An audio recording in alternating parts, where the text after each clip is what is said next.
alors voici la bonne nouvelle. Amis cinéphiles, vous qui aimez les créations de la compagnie du cinéma et de théâtre Semako Obako, les VCD de la compagnie sont à présent disponibles dans les kiosques. Depuis le premier VCD jusqu'au dernier. Mimeno Iwanu Semako Obako Sin, Pikonleyo, VCD ton Bessi Bibeme Kaka et Fifonuo, et Kodiak Badin Lola Kiojiro Fi Bibo Minako, à savoir, à Sofou, Caporal Sisito, Panique à la Cour Royale, Le Destin, Les Rois du Boucan, La Loi Coffré, Tentation de la Foi, Les Akoru Super Djedo, toute la série Si c'était toi et la série Bédan et Nela Bikode. Commissaire il file le bakoko Bédeko, VCD Khadila Robiba Roux, il file debout, Zogben ou Quanton dans le mer, au kiosque Miton le mer. Alors compagnie Semako Obako si un Zikandi au fil debout de Béné Kumbandi, Tchakiwe Banjo, et ouais ça VCD de Koroko, 2000 francs par VCD. Pour tout renseignement, Infoline 97 57 49 82 93 79 94 65.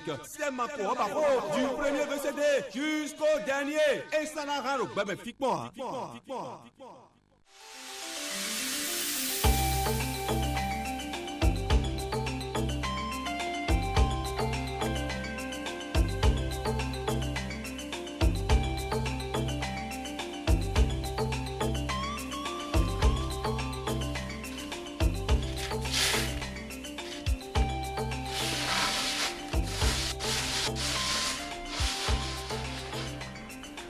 André.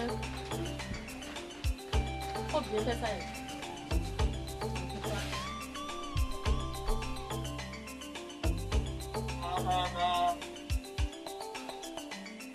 Le frère, oui, salut, mère. Ça va? Vous êtes en train de t'amuser les maïs. C'est un groupe de et non, ça, mais bon. On ne me voit pas, on ne me connaît pas. Il n'y a pas de fibota. Toli compris moi. Mais de quoi? C'est la top. Nous sommes mis, hein? C'est le temps. C'est le temps. Alors, Christo, ça va? Tu es en train? Mais sérieusement, mec. Mais sérieusement. Hein? Mais sérieusement. Hein? Opération blanc de main. Effectuer les opérations suivantes. Normalement, il est 38 400, ça c'est 403, non? Ah, c'est pas 38 000. C'est combien? C'est 3843. Ah, hein, pardon, 3843. Divisé par 36. un hauteur de combien? C'est ça. Ici, ça doit être 7. 6 comment?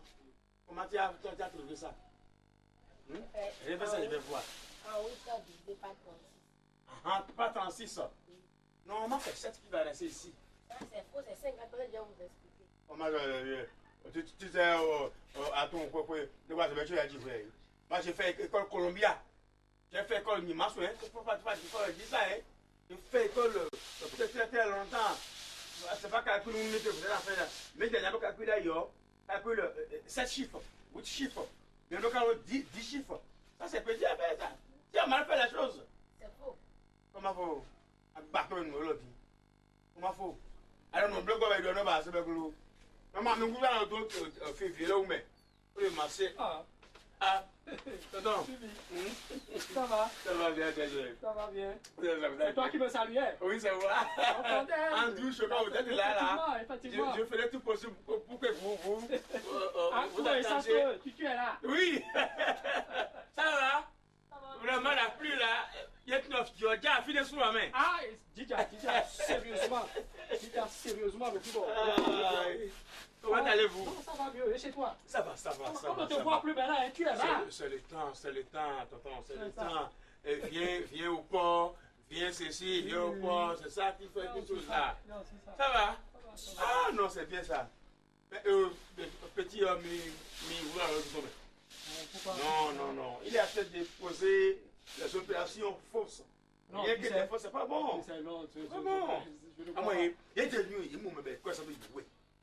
Quand il dit, il m'a dit, ça peut être mieux. Moi, quand j'ai été, il dit, ça peut être mieux. Et là, il m'a dit, nous remettons comme ça. Non, faut pas. Nous remettons comme ça, mais. Non. Après, Bon, quelque part, tu as raison. Mais j'aurais souhaité que tu ne le fasses plus ici. Moi, je le frappe, hein, d'accord. Quand il fait erreur, je le bastonne. Il le sait très bien. Mais il arrive des moments où il faut amener l'enfant à comprendre certaines choses. C'est pas le bastonner chaque fois qui est la solution. Oui. Non, non, non. Non, surtout, tu peux l'emmener. Par exemple, être dans le rame, je dis que l'opération, c'est pas bien. Non, non, non. J'ai corrigé ça avant, avec lui tout à l'heure. C'est juste. Oui, c'est juste. C'est juste. Peut-être que tu faisais erreur. Le 3 qui est à la fin là, tu croyais que c'était 9. Ah, sûrement. Alors, c'est bon. C'est bon, mais il y a un millier pour les lèvres.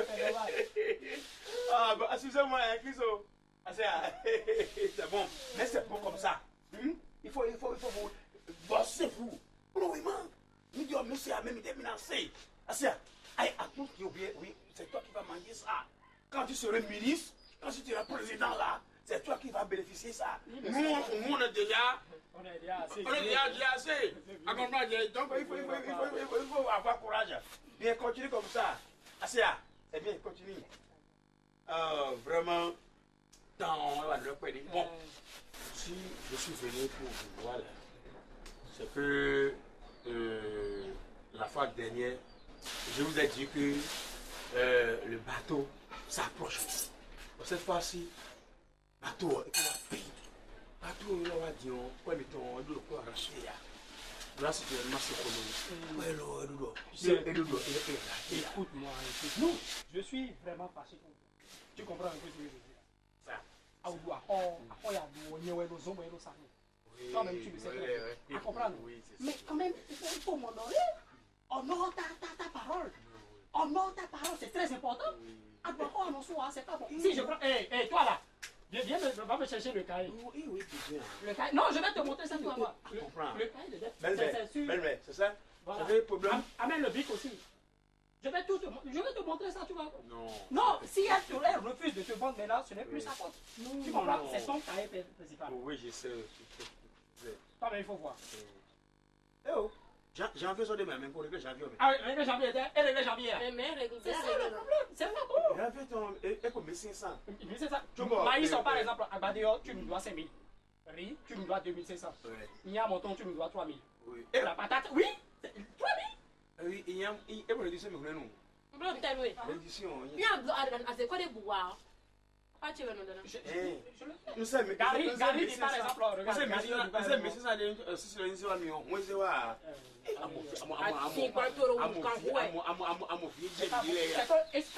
Donc, tu as des messieurs sans voir. Mais c'est quoi des messieurs? C'est pas bon, non. Tu n'es pas le seul. Tu n'es pas le seul. Si je prends Hervé par exemple, il doit il me doit 200. A doit faire d'autres bénouilles. A souci au toué. A doit faire d'autres bénouilles. A souci au toué. Tout le monde va péter mon compte aussi. A non comme des bois. Mais non, pas de blême, mais on va y aller. On ne peut pas même le Eh oh, mais on va pas le. et tu dois bomber. Chaque fois quand tu te lèves, tu dis que.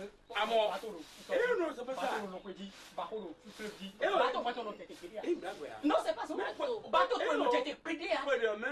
je vous ai dévé plus de 50 000 francs.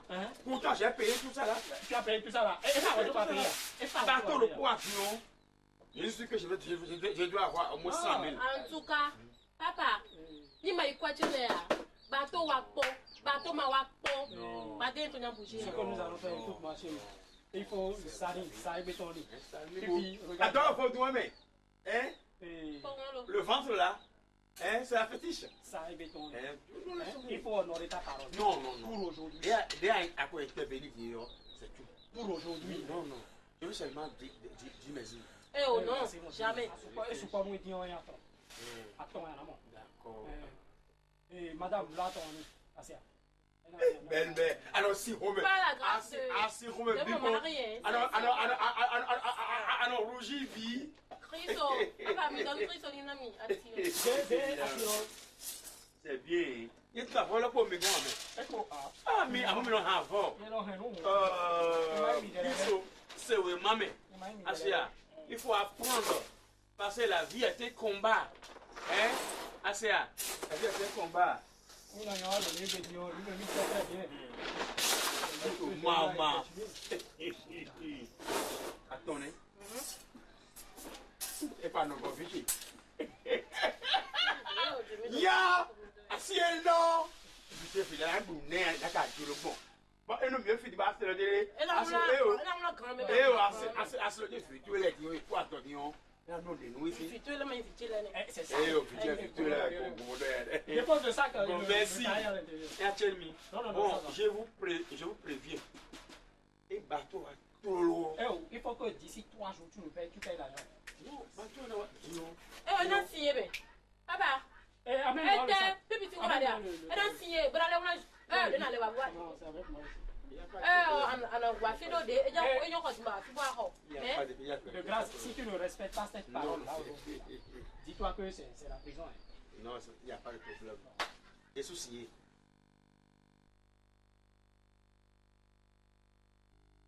C'est simple. Eh, ben, je vais à la route. Nous étions là, bon, signé, bon, mari. C'est quoi tu as mis? Bon, Pipi, je suis très heureux que tu puisses. Assis non jamais.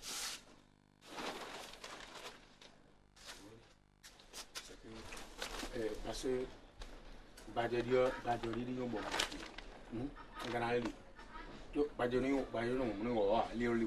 C'est ce qui est normal. Donc, je fais au moins, tu vas me passer mon franc ou 500 francs.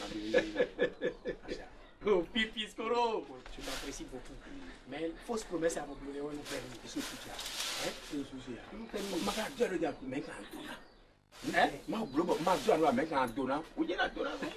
Je vais te donner 500. Donne-nous passer. Non, je ne te passe pas ça. D'accord. Je suis fait que maman. D'accord. Asia. Elle t'a qu'à nous rebattre. À son dé, vous n'avez pas coupé pour moi. Et puis, elle doit dire converser, aller pour toi moi. La vie est collée. Et il donne nous faire les bureaux, Non, il n'y a pas de problème. Non, on est ensemble. Bon, Asia, non. Merci. Bon, dis-moi donc, C'est grave. Il vient dit, pour très très jeune, pour nous folie, pour nous noir, Kali à papi à Mumbi à mais c'est très très grave. Bon, allez, il y a quoi hier, mais je n'ai pas le choix, ma chérie. Je n'ai pas le choix.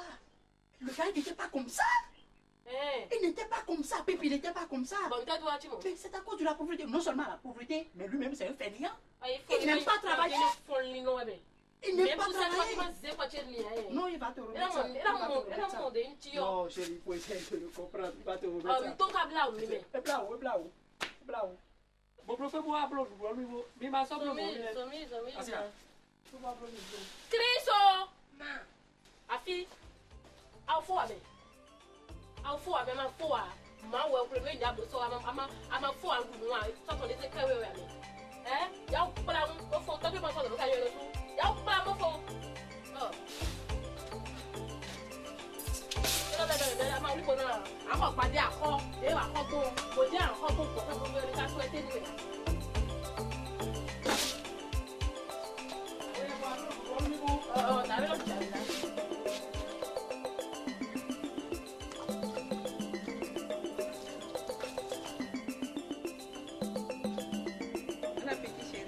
Oui.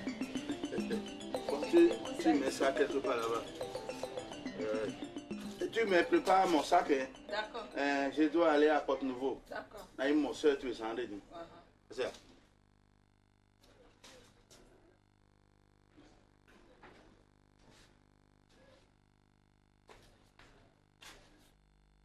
Moi, je pars. Ah, bien oui. Ça va? Ça va. Oh, mais là, il est là. J'entendais des bruits, je disais que c'est ta femme qui... Au fait... Je suis rentré hier. Oui. Il y a un monsieur qui était passé ici hier. C'est ça que je lui vais te dire. C'est un monsieur que je le connaissais depuis. Sa tête ne me plaît pas.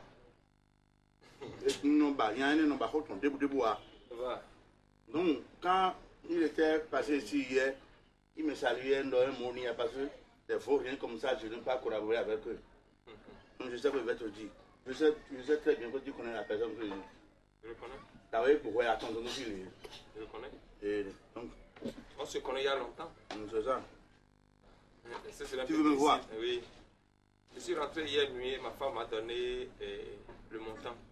La facture du courant. Ce que je vais payer. Bon. Je remercie beaucoup SBE parce que ce mois, il y a des quoi pour nous. Tu as vu comment j'ai partagé les Oui, c'est pourquoi je suis venu voir la facture. Mais... Parce que j'ai la façon dont tu es gentil. C'est pour ça que j'ai baissé ton prix comme ça. je vais baisser mon prix. D'abord, on n'est pas resté longtemps ce mois-ci dans la maison. D'accord? Et vous me demandez de payer 6 230 francs. 6 230 francs pour 2 lampes. C'est pourquoi je veux voir la facture, mais je ne sais pas ce que j'ai utilisé ce mois-ci pour payer 6 000 et quelques. Montrez-moi la facture, mais ce que la SBE vous a facturé pour que vous me demandez de payer 6 000 et quelques là. Je veux la facture, mais... Oh, tu vois maintenant que j'ai eu tort de te garder dans la maison là. Parce que je croyais que c'est le vieux là qui déconne. Mais là tu n'as rien, mais là il peut blabla. Et donc dominateur fait à Zambie. Tu es venu me voir, mais C'est pas là le problème, ce que je dis. Eh non, écoute-moi. Non, je ne vais pas vous écouter. Je veux voir simplement la facture. Montrez-moi la facture, mais... Pourquoi il m'a dit mais pourquoi il m'a dit pourquoi il m'a dit il y a un roi, mais non, c'est pas mais c'est bien. On a n'a pas d'ailleurs. Et il y a continué na do do. Accompagner. Donc au quoi de quoi non mon no de. Au facture à le fio, il y a des quand il dit bon mettre nous mais à moi. Pour nous facturer. Et les factures va moi. Non, non, tu nous factures. Monsieur, tu nous factures. Facture dit. Et il y a d'autres ils ont facture dit. Je vois le montant. À moi. Oh, fidèle au non fiadé. Wa be wo so na duwe ya. Kaka fi. Oh, pipi skolo. Mais Dieu mon Dieu. Oh, da sogo. Oh, hosu pajeraga. Ayi Oh, ouais gbonu. Sugo fi ya de. Ye de. Eta. Ouais tia. Si la fonte en to. Oh, si no. Yeah. Mi lo kula kwe ya.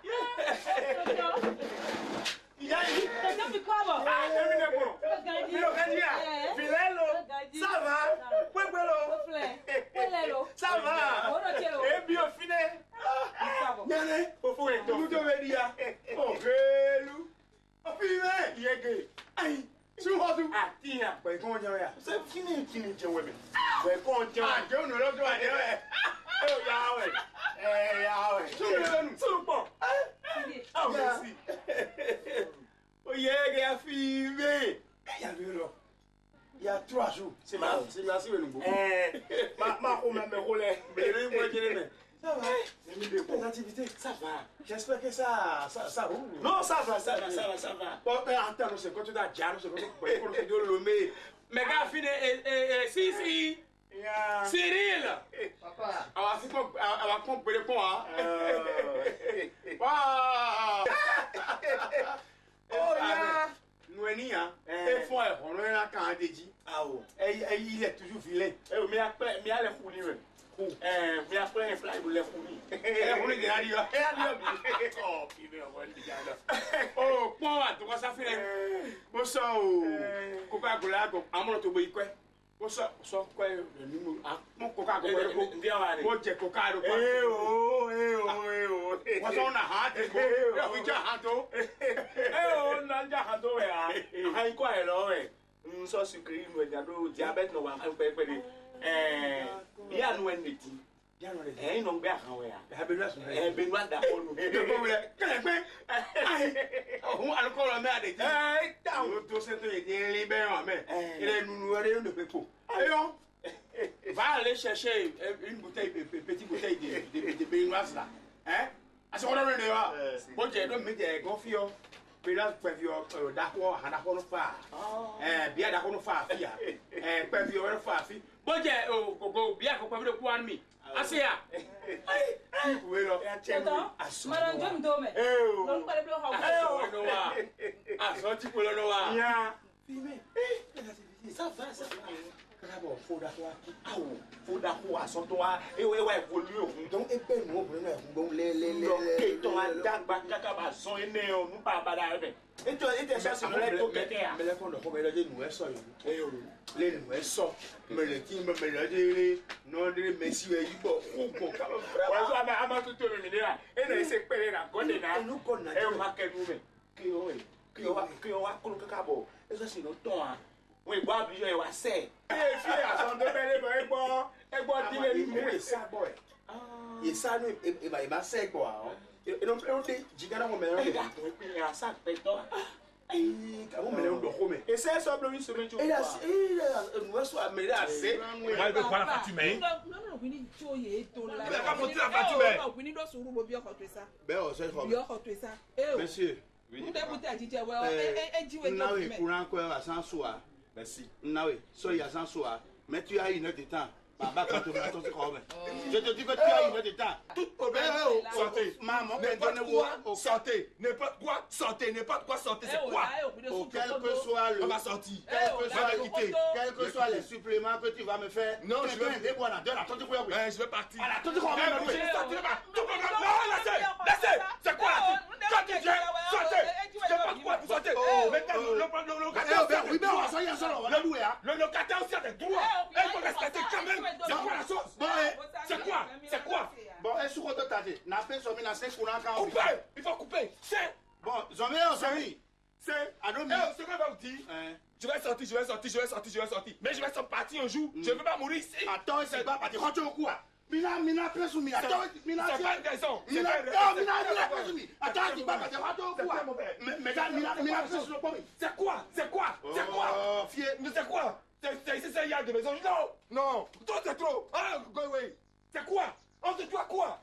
On a loué de l'espace, on paie le loyer de l'espace. Et alors, c'est quoi? Je paie 6 000 pour facture. Même la facture, mais. Viens, je ne sais même pas de quel mot je vais vous qualifier.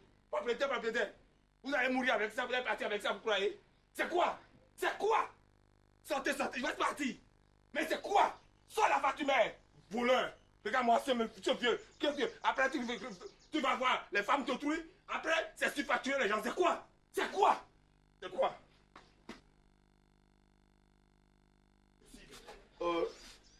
N'avez fait ça, on m'y tue.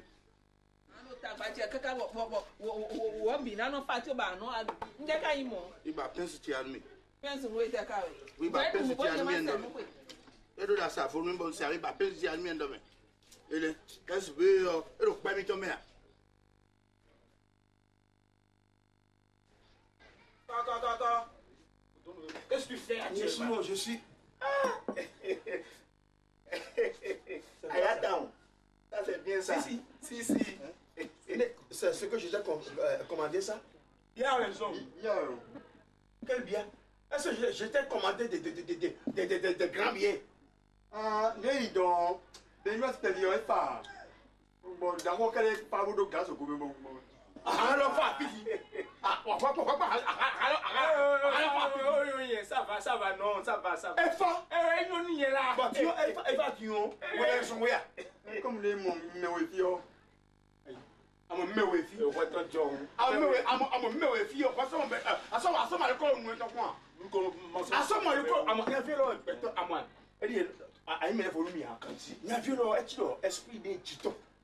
Sinon, nous coûtons le maçon à l'école.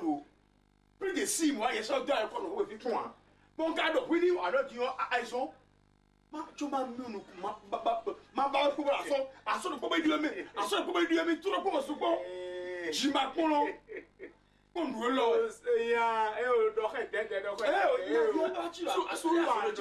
Du roi mon dieu. Eh, tu as eu un photo de mon dieu. Regardez votre photo, tu as. Eh, mon dieu, du photo. Comment? J'y m'appelle vous. Nous là, on aussi comme là. Moi, déjà. Oh. Si, non. On va quoi? Ouais, on va à qui comme bon, le doigt. On va venir, on va considérer. Ben quand quoi nous mi? À son niveau, yo. À son niveau. Arrêtons quand tu fais un fardeau, ben t'es attention. Fais pas moi. Hein? Bon, à qui tu es mon bête, vite, bête, mon compte point. Et quel gars tu es, vieux, mon mot de couiner, pour le compte taguillon. Et donc, il est baissé en bleu. Beaucoup de monde, n'est où? Bon, et t'as dit, et nous allons bêter à ré. Mais ma, pourquoi faut ni? Et nous allons bêter à ré. Et nous allons bêter à ré. Maintenant, ma tête à pas de tout ça. Eh, là, là, ah, tu l'as voici, on a vu ça, là. On a vu ça. Mais, oh, on connaît tout, mais on est nos teams. Il est nos teams. Mon Dieu, il va dire bête à quoi qu'il y a dit.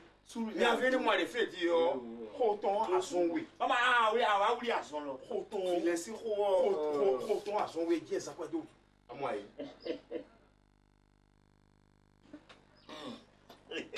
Alors bien. Aïe,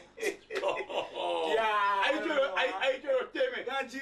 Aïe, tu s'en plaît, il y avait toi. Aïe, je le thé. Vijay, mais la voix, mais nous, on le câble, parce qu'on a les fonds.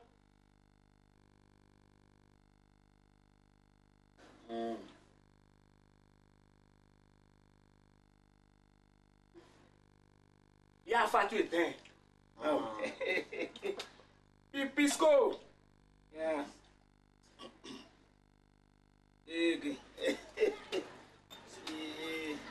Donc, il est au rôle. Ah, il est blanc, il est au couteau finita. D'accord. Alors, mais il me Quoi, j'avais mis un peu. ah, comme il a dit à l'occlusion. Maman, si nous y aimons. Ah, Oh, Dieu.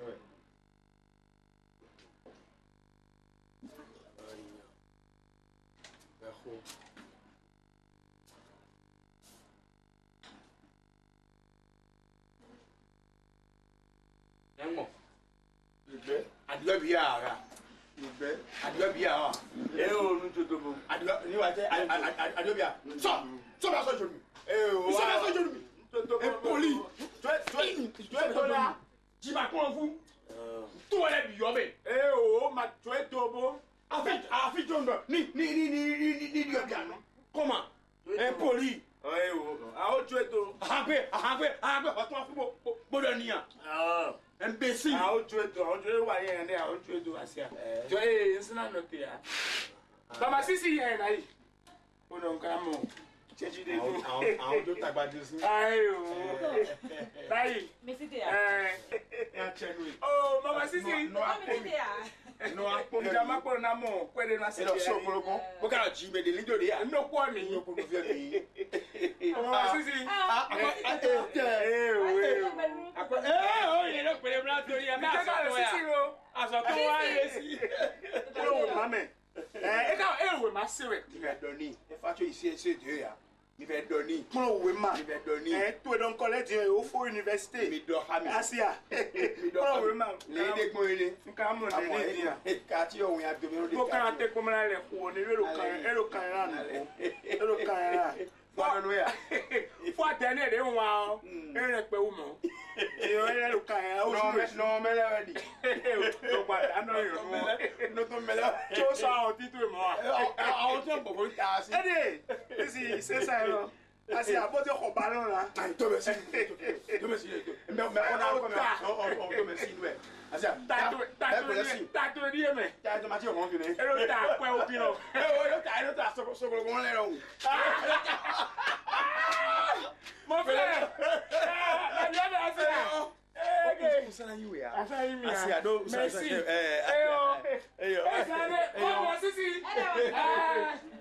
T'es ma chère.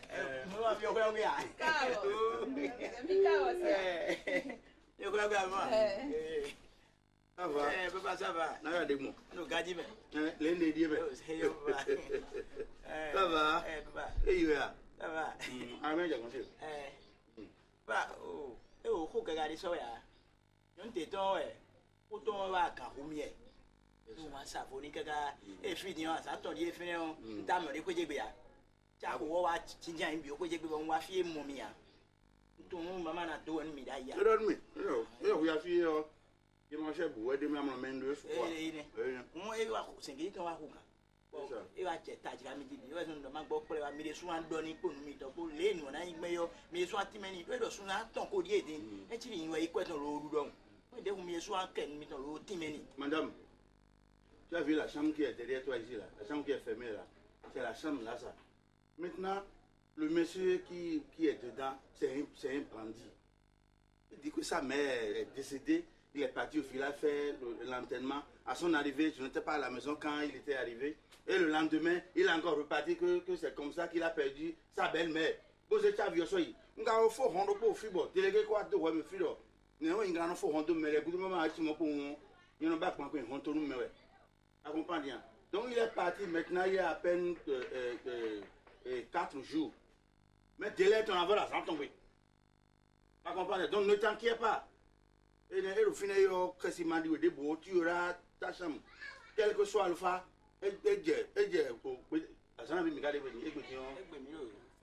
Oui, c'est vendredi. Lundi, tu peux commencer par amener tes bagages ici.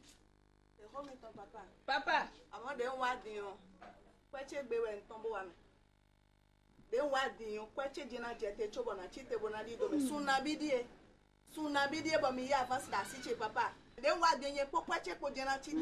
Quoi tu es yom masbene? Et y en a quoi tu es on a certaines choses sur quoi tu nous mais quoi tu es yo et mais il faut comprendre ce que je te disais. Quand de vous savez on comprendre encore comprendre que nous sommes en temps. On comprend quoi ne kaka nous sommes en temps. Bon de voir Dion, mais là que quoi ton point pour nos problèmes on connaît vous savez bon là mais tu te veux quoi tu mais on attend oh papa. Pas te pour voir au fil du maruna c'est ça jouer. Des marcheurs. Ni wa ma chite din. Odo no pa sun de da sa tu me de na gbado nu kun to me. No mi ba no bregbere so asutie we. Mi ba no bregbere so asutie we. Me de budo feed di ho de budo feed di mo do fo a. Aka yi kwaro me ni o si bo so ajo ni ba ago kwa ni o mla un. Nte no se pa do wa. E ya vie ku do vie ya vie o na to ya vie si ho. O ya vie lo po na to ya.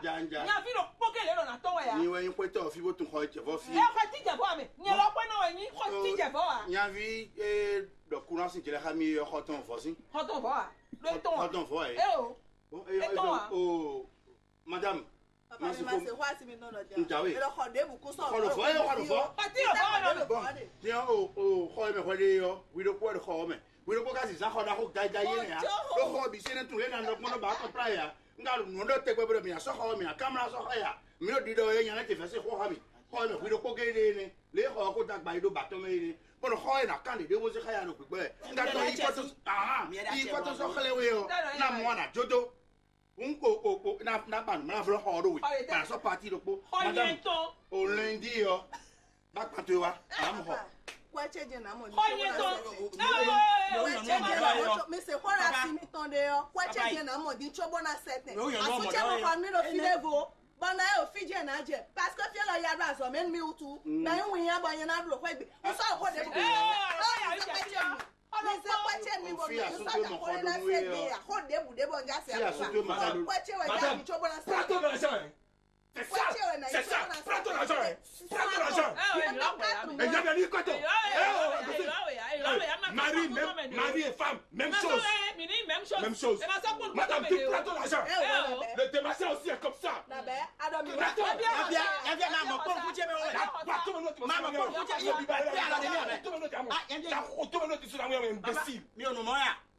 Ils sont les mêmes. Je paie 6 000, la facture, on m'a facturé 6 320 francs. C'est une facture que oh, now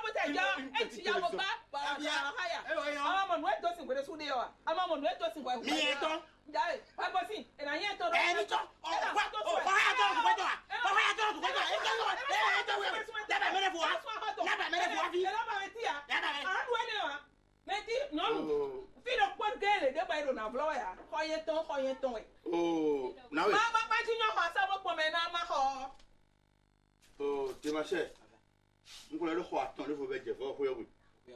Il y a des temps, c'est quoi, comme moyen ton à Thomas Rio. Maman, d'autres pas, il y a pas de fille, à mon film, la voyez, croyez-le, pas de con. Mais des cas, les mêlés sont pour le roi, on dit, oh, à mon coup de voix, on croit maintenant des il y a un vieux fille du monde, il y a un vieux radio, ça. Ça, radio pour le mêlé, on fait, et là, on va. Au fil à surtout de rien monte, donc rien non, il fait non, à tout le monde quartier, on te fait quand dit. C'est pas la chambre que tu veux.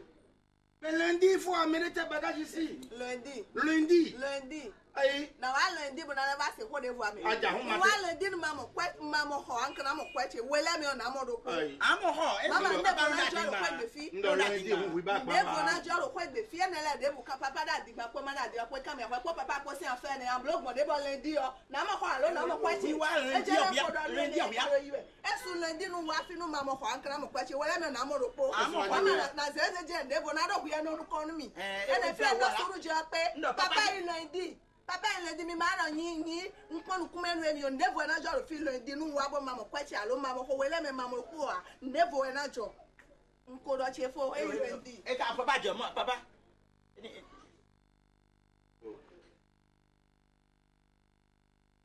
Lundi on no ko ya. Asia, lundi on no ko mama ko di wa fi o. Asia, mercredi. Ho ka chefo, ho de vo ya. Evo. Asia, mo nya bi ni te mo bo yen to. Oui ya. Papa. Nyane. Oh, fi ho ga de. Wa be o si nso na do ya ngo ho.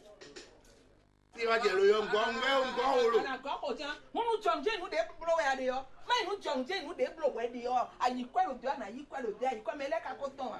Ba no to ka mo yi kwelo si no yi kwelo. C'est pas bon. Ce n'est pas bon. Alors on y a dormi ya wa. Nous na question à poser nous yo. Nous comptons voilà mari que tu as raté 1 franc, ça fait 1.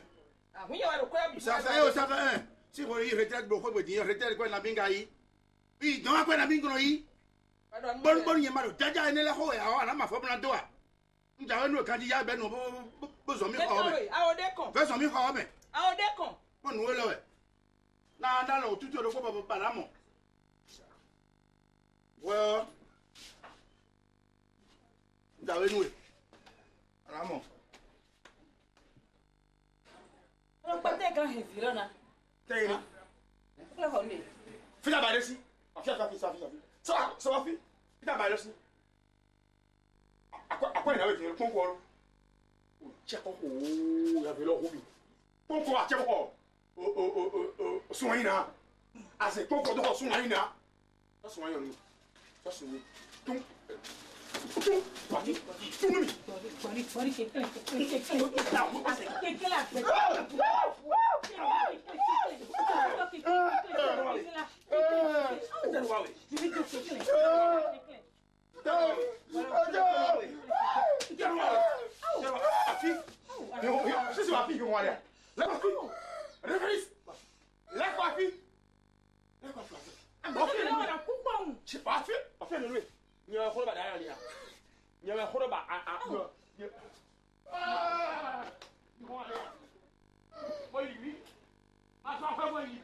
Oui.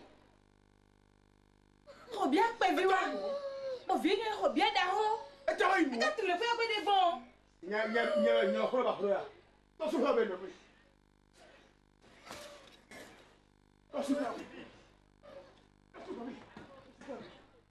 Oh, il y a. Comment? Vas-y, tu es tout. Et Il est bien go. Aje bi akoda ho. Nda yi me ko gbe yo. E ma le sha hiwe ju aro. Ba se ko fi o ni. Me go so to ja hani. Ko fi njo ju ja hani a. Be to me go ja hani be to e. Ase. Be to me go. Ro suru. O ja hani be to e. E lo ni. Nga ri do me agbeto vie ni wana kupon. Ayo ede. Eti po ti di o so go di o. E na mi we. E na we. Aga du gbe me. E na we chakiwe. E je ha chakero ko nu. Be na wo chakiwe. Aha ko se jiwa. Bon te ko so du. De vore. Se chakiwe yo. Mi flan gbe ko me bo ton so ra yi. Mi flan pa ya bande wo da ti toji. Aya bo bande ho bo da ti toji. Dem do nu ene. E na chakiwe. Sisi. Aga du gbe me fa yo si me. Sisi. Ayo si. Mama. Ah. Ila wa bi. E ho muri kwa. Ela e ko bu. E ona he bua. Ela e ko bu. Kazu bo ya kiru ko. Ho muri ku. Onu gbogbo mi. Ela e ko bu. Ko nda le de jo me mi. Ede ma don we O ya. gale mi na bedu. Na we 4 minutes. Ya wa ble. Ojo hun. Ilo ba ho po tele ji e. O sa di gbon. Nu go lu ko e. Asi azugbe. Wo le wa fi o. Ya wa ble un. E ma ka fo bi. Ti jan. Je ma ka fo bi. Oui. Madame. Do hobo.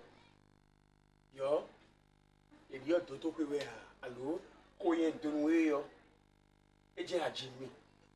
Est-ce que tu es sûr que la grossesse dont j'étais grossi est ça que tu m'as mis au monde? Dis-moi la vérité. Nous sommes à deux. Non. Je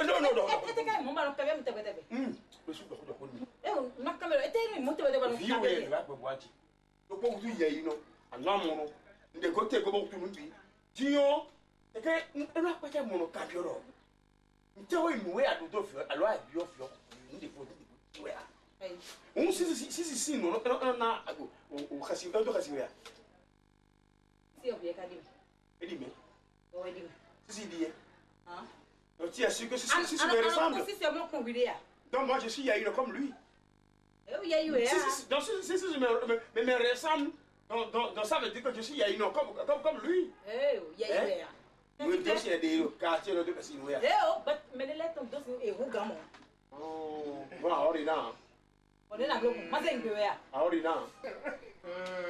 Voilà, et tout dessiné. Accident est bloqué. Et tout dessiné, accident. Si. Accident, on a dessiné. Si. Mais la fois, fia. Voilà, non. Mais bon, qu'est-ce que voilà. Toi, fille là. Ne me bouge pas la tête. Viens. Ouais. Riz que je t'ai commandé là. Où est le riz? Oui, bon. Un bloc qu'on est sur le riz qu'on t'a commandé là.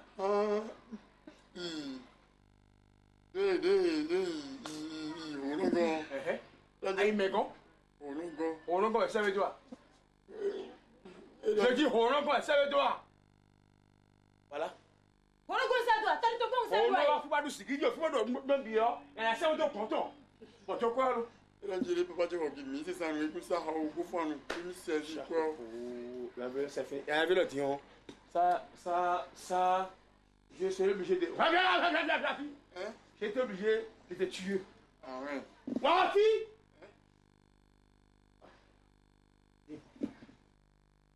À mon dieu, on vient à rouer.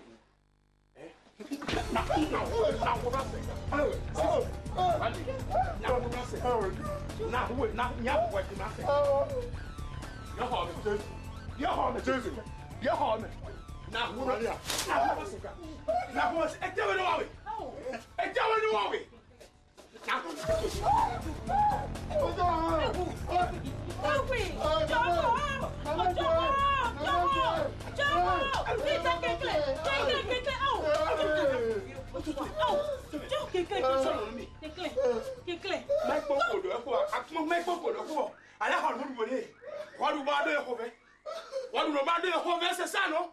Tu as mangé. Moi, je vais laisser faire. Fier, ça veut donner. Et c'est là où on t'a envoyé. Fier, ça veut donner. Non, il file. Allez, à mon père, personne ne veut là. Toi, tu veux bien. Si, ton. Si. On court, on y arrive. Il t'a.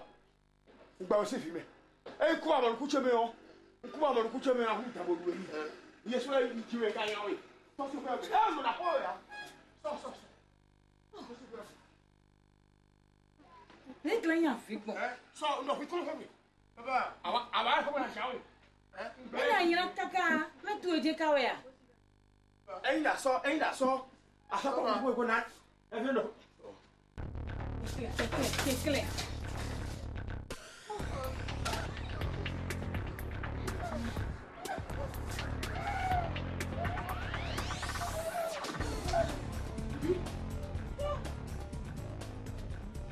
Tous les mots ça des bons. Aussi que il fait les écoles exogérées.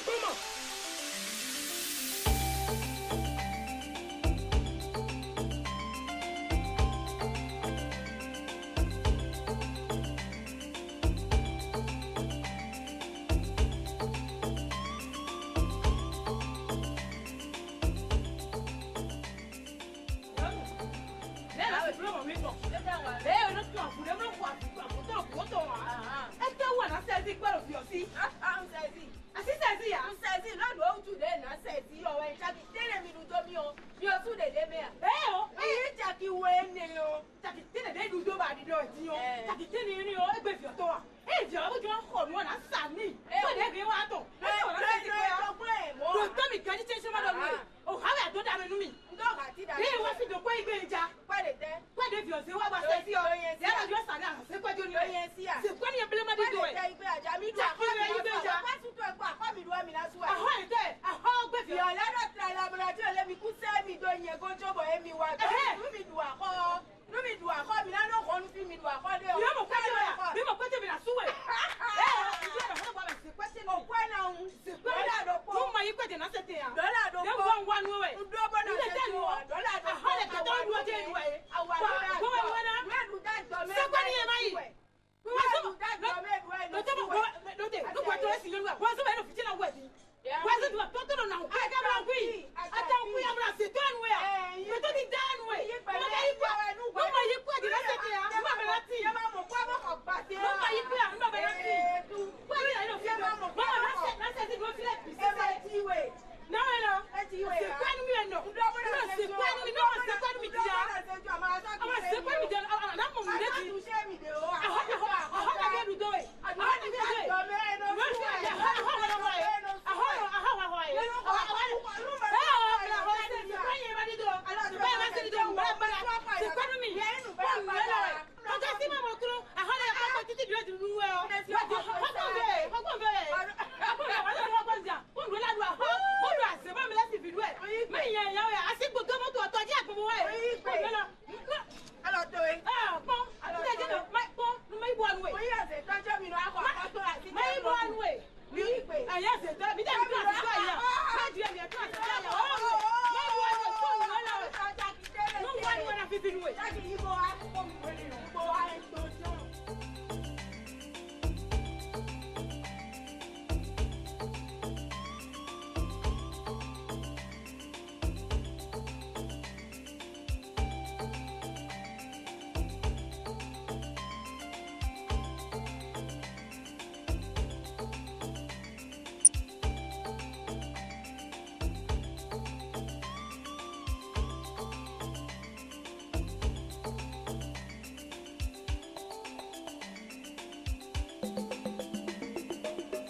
frigo aí.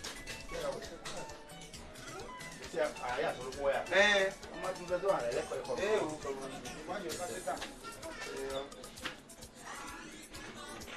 Akpọn gan mẹ títí ó yà mẹ. Akpọn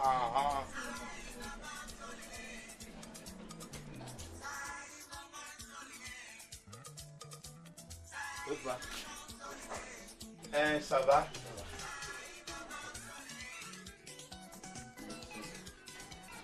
Yahweh. Yahweh. Eh boy yo. Aso no na ka ba mi lo. E ro libro a. Oh, ton wa itui. Oui, papa. Oui, ça va. Ça va. C'est le numéro 6. Avancez-vous un peu s'il vous plaît.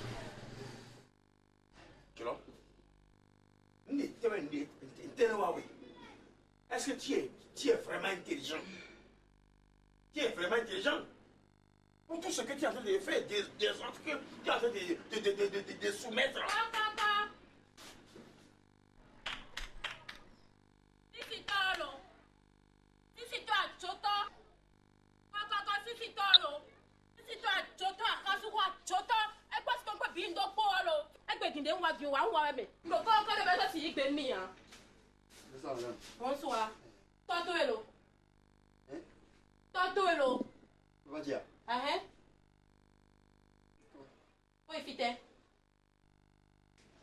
Maman to elo. Et de sous-ton. Et de problème de boire à noter. Et de problème de boire à noter. À noter kaka ba yi file boire de wa. La rena les toffee même. La rena les toffee même. To me yina wiyo. Nye lo da kula kwa de moi. Nye kwa Jimmy dia, nye lo da kula kwa de moi. Nye lo da kula de moi. En tout cas, ça veut dire quoi? Nye bateau a me kai to la fi pe abe. Madame va sur ko. Oh, e ka horo ni be ka do. En tout cas. E ma sita e ma si. A tu mi aba ya o tu njira chebe a do ko mi gbomo a. A tu njira chebe a do ko mi gbomo a. Nye se no ko de bo na ru nu lo na wa ko do nye pom e. Olo. To mo fi mo. Et d'accord, non, merci. Et d'accord, non, merci. Ah! Kaka. Rien bien. Bonsoir, madame. Allez-vous. Papa, tu es où? Oui, ça va.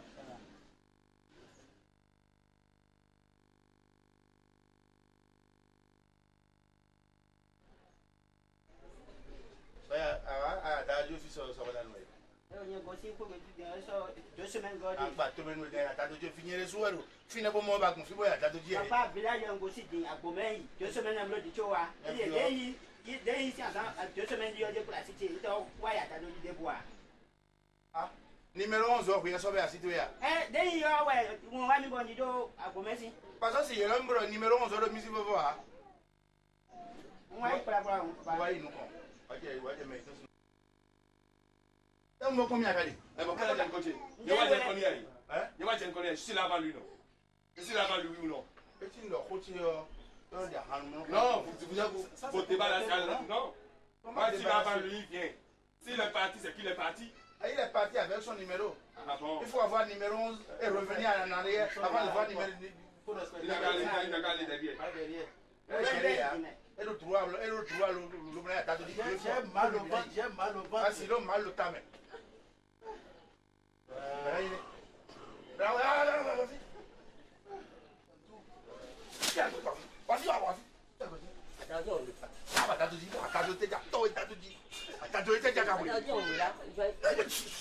va chier ici, hein?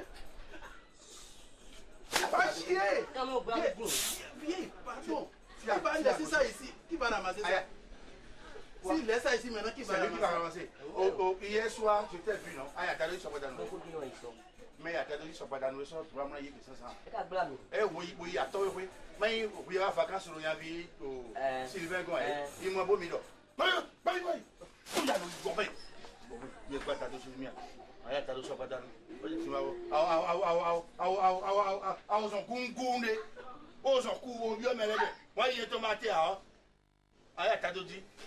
le Logo, oh, assim, compris, non. Mais là-haut. 5 minutes, on va y. Avant ton qui en a c'est là-bas, tu as quoi à ta dodi? Entrez à toi. Amateur en gros de nous, mais on faut quand même comme amateur on se dit ouais mais. Mais j'ai rien d'autre à vous non. Mikaya hoya ta do Mikaya. Comme na auto ya ne. Igala. Non. Oui, non ja. C'est quoi? Bon oui, on va y aller à quand même pour y même pour le nez mais. Ah. Voici la malle. Elle a été connue. Yim tout. C'est quoi? Il faut qu'on cherche c'est à cause de vous que j'ai fermé la deuxième porte. Non, on peut payer le point dans le dit. Parce que vous pouvez aller nous t'as ensemble à ta deuxième mot. Ah, donc on patate pour aviser dit. Un vieux comme toi. C'est pas quelque chose qu'on peut garder. Ça vient. C'est il y a fond ma mais on t'a dit là. Mais on n'a pas de à quoi une deuxième. Monsieur. Ah oui, on le place sur quoi? Ah, on ça chaque fois? À la fin du mois, je vais partir. D'accord? C'est ma première fois. À la fin du mois, non. À la fin du mois, je pars. Commencez par chercher nos problèmes. Mais là-haut, autant y aller. Attendez, il ne peut pas se 8 heures. Il a le temps, hein?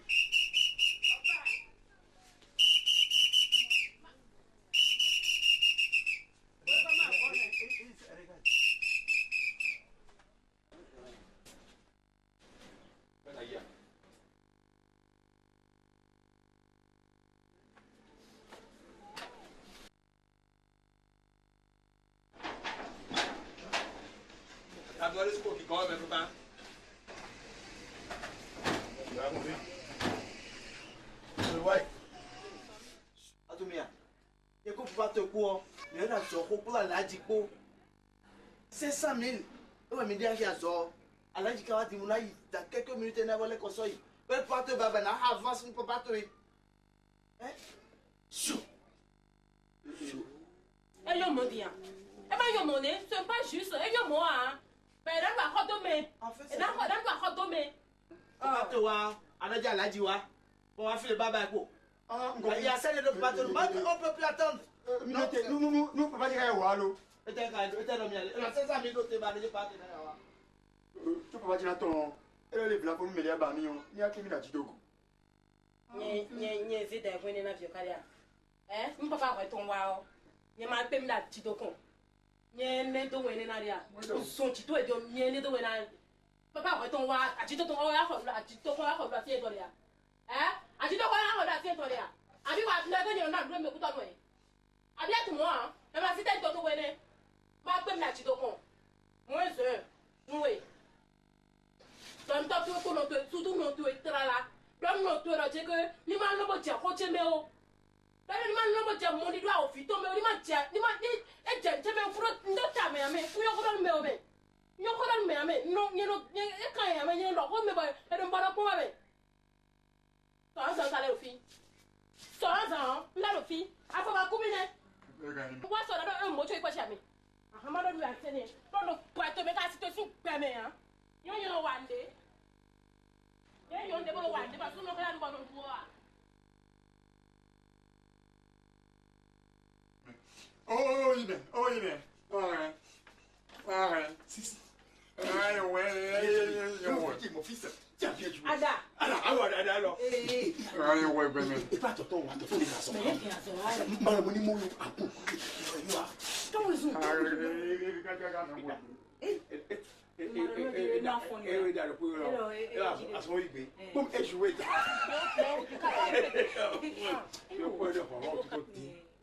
Elle est trop brutale.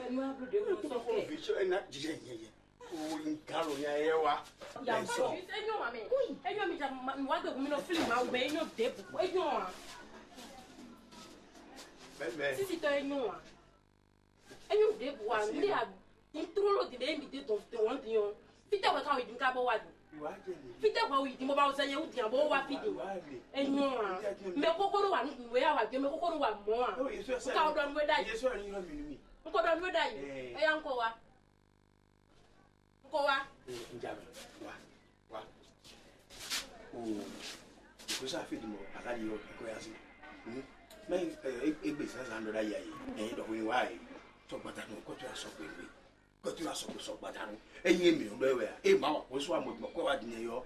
Eyin ko fa so mo. Akọ ala iya akoko bipo. Mai. Ala akọ bipo bipo. Tanti ana yi. Nye o se da kuna dia. Nye o se da kuna dia. Amo ko sa ko. Se kudia niya bele se pote mi. Tanti Masuko akora se bele masuko. Ako pati ako kali ako. Ai ku ako bele masuko. Memere. Yaw pola ne mama o fia se pote mi me na bele mba mo me. Tanti Akoro ko mi ti me. To bi agasu do ko. Se pote mi me. Yapa no le do won me. Yapa so agbo mbi ya no le do won me. Ye no waru me. You no ko ba so to do waru mi ya me. Ya pola se pote mi. Se pote mi. No ba mo me aba no ka to pote jaya. Ama do ko to pote jaya. Se to pote mi bona mi pote. Tanti kinkle masi ko me o. Ayi ndo ba ina mi pote no be me. Ya ma ba o fi akuna mi pote. Tanti kinkle. Asia. Beto ka beto si. Me yen beto wa. O yen beto wa. Beto wa fe. Beto ku beto. Ah na we. Ne fonu we. Kinkle. Ayi bo ayi kwetu we. Oh no beto mi ame. Kinkle na. Oh no pa to me de bo. La. Ma so ya pe bro kinkle mi. No problem ti ha ya. Yo bo su to problem. Ah na we na ke ko mi yen da go to ya mo so ya de bo to wa na kwetu. Wa man yu. Na mi kwate. Wa man yu. Pipi na mi kwate. Ah. Ko ra ti jo ko e ko fondi. Ah. Nko da kwa me. Nkota na mase kwa chini nkota kwa me. Ah no kwani na mi. Ma so mi no le o panwe kela. Ah kwa tu na yikwetu e. Ti ora ko na so. Aye na we. Ti ora sa. Ba to do toji dion. Ba to to ero toji dion. O blo 30 ans. Na mi kwa chini. Ya ji ki fi. Pipi na mi kwa chini. Ti ora sa. No kwani na mi kwa chini no be me. Ka sa ku no ka me bo to ba kale. Alo iko ni ko mo. No kwani na mi kwa chini. Kwa wa ko da ti. Ah ma fi na mi gidi na mi kwa chini no be me. Aha. Akwa bo na bi. Nyana do we a. David David lo kade oduwe o, bodo kalile duwe o. Mi David tu lo ege mi na mi ne bi ko kale. Mai do ko yo ni. Acho abu mi di mai do ko yo ni. Bu ko la do ko yo ni. Atanje grandeur. Bodo gbe ni baba no grandeur. Abi mi de de. Afiyo tojo. Afiyo tojo no ma da tojo. Awu me ya.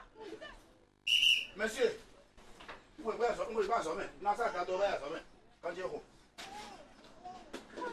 Papa, mais tu vois, comment je vais regarder ça? Monsieur,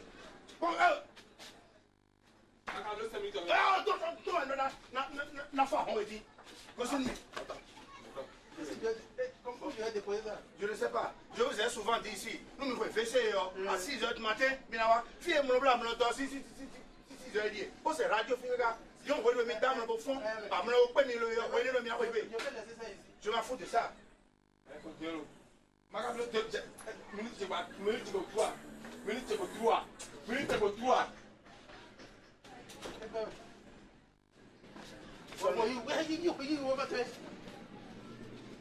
Encore franc pour y aller. Pourquoi frère? Nous sommes cadavrés. Nous sommes cadavrés.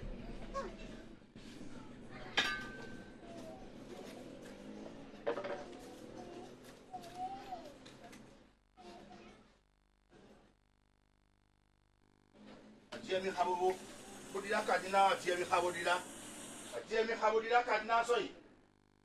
Elle va dévorer un sou. La route on a soudi. Papa, et ma cagnonne, ce que tu fais là, ce n'est pas bon. Hein?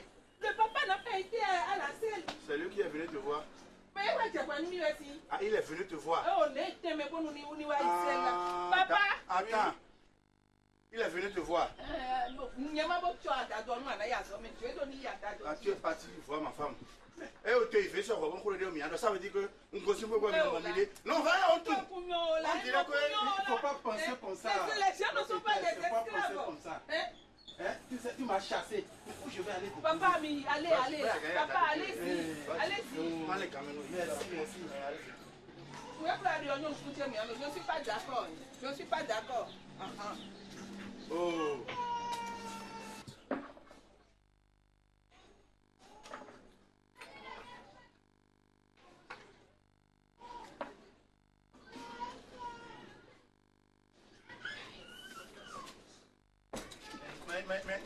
Mais il me voit. Il y a un peu de là. Attends, on a. Ah non, finalement,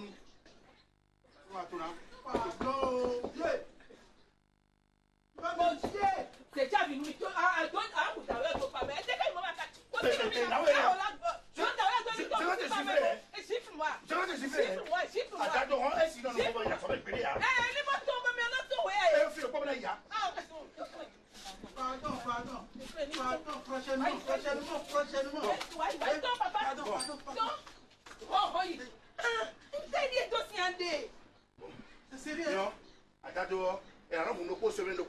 Ça fait une fois par semaine. À mon boucati, une fois par semaine, on a mais là, il est esclave, vous n'êtes. Hein? Encore, bien. Voilà le problème. La vie est cadeau. Donc, à quoi est-ce que vous pouvez vous encore? Amalé, vous pouvez vous pas. Déjà, il faut que j'aille boire. Mais bon, quoi, surtout là, c'est que quand il y a surtout là, quand il va dire tombe là, non. Quand il y a surtout quand il va dire, quand il va donner toi, il dit ma grande dit bon, qu'on nous aide. Bon, pour tout est bien, mais ça doit aller. Allez, pour aller tout. Ah, à Haruta, on est en train de à vous. Madame, il faut dire ça. Ah, il faut dire. Assis-toi donc, t'as pour donc,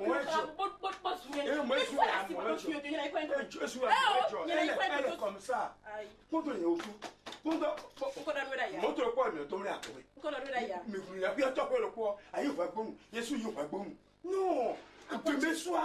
demain soir, tu auras ton argent. À 20h00. Tu es sûr? Pardon. Tu es sûr? Oui, pardon. Pipi ta dodo imi me. On doit faire la ligne me. C'est quoi tu vas nous? Pablo molo. Quand il a dit tombo wa, bo bande wa. Nous ko no khome o. Nous no to we ba suto no ibo abro ne bo. Wele bi do pa no supo. Mo we no yone tima ko. E an don ye. Me ma si time sa 350 bo. Adu mi me. Adu mi de chi. Ah, n'importe quoi. Tima ko lo. Eh, si no galo. Oh, yeah. O calma essa rua, olha close vídeo aí.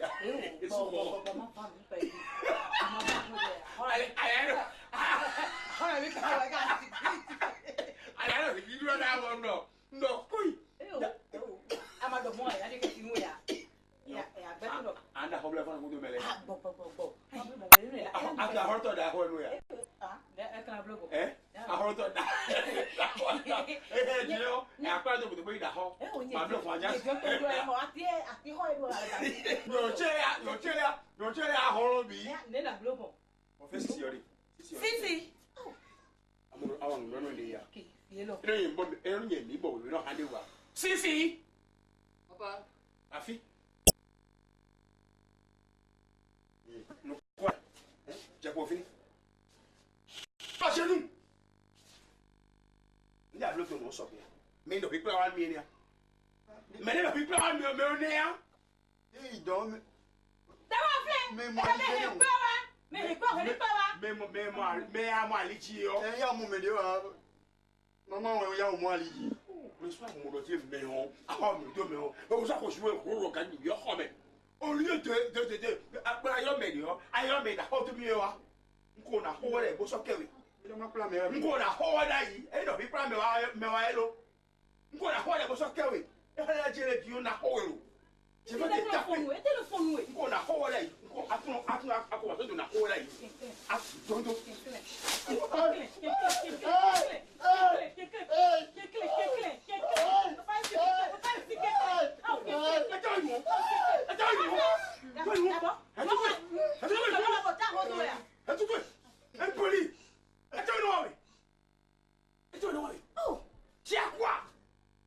Qu'est-ce qui arrive?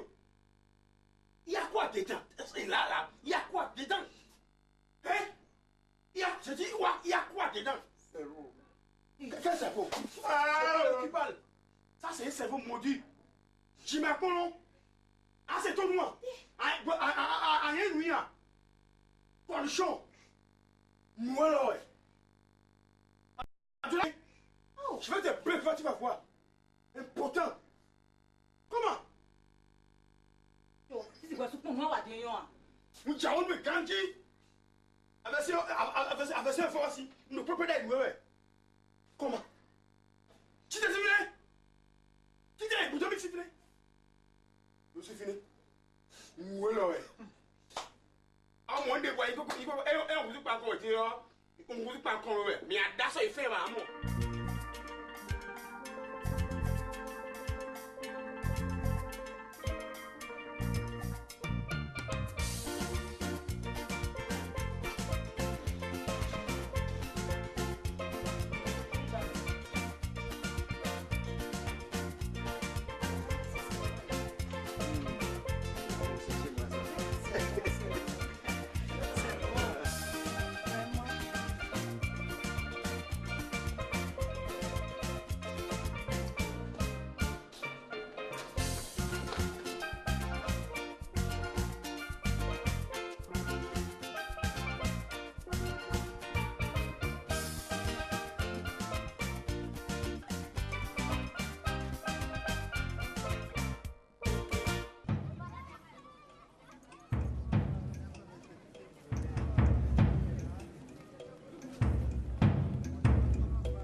Là où tu es mon enfant.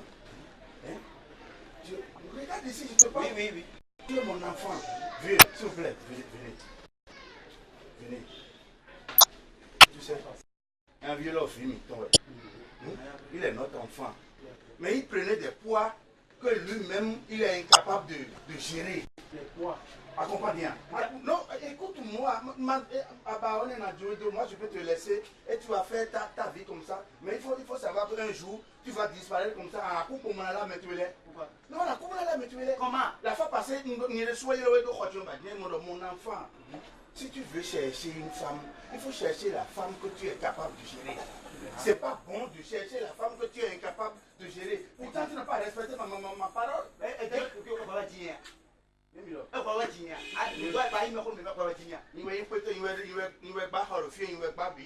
On a deux heures de blois d'ailleurs que c'est pas sérieux. Nous plus faire beaucoup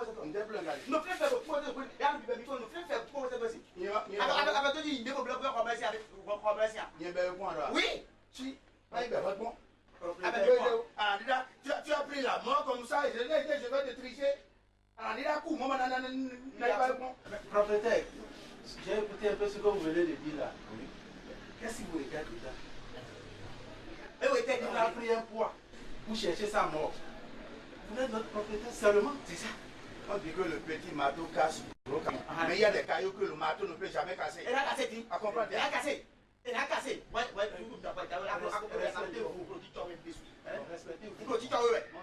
dirait que vous aussi, vous êtes en train de me chercher. Non, il est locataire. Il est locataire comment?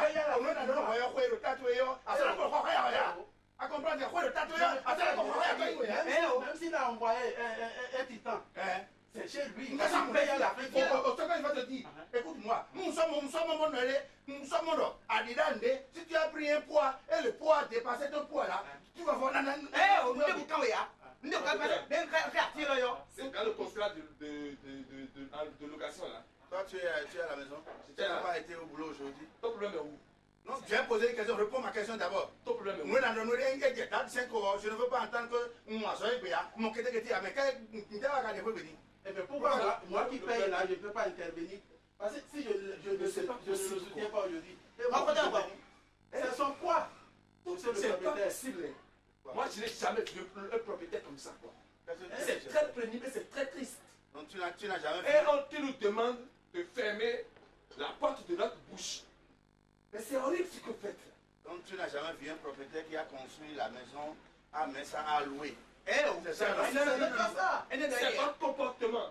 Vous êtes trop vicieux, monsieur le propriétaire. Vous allez sortir. Autour d'abord,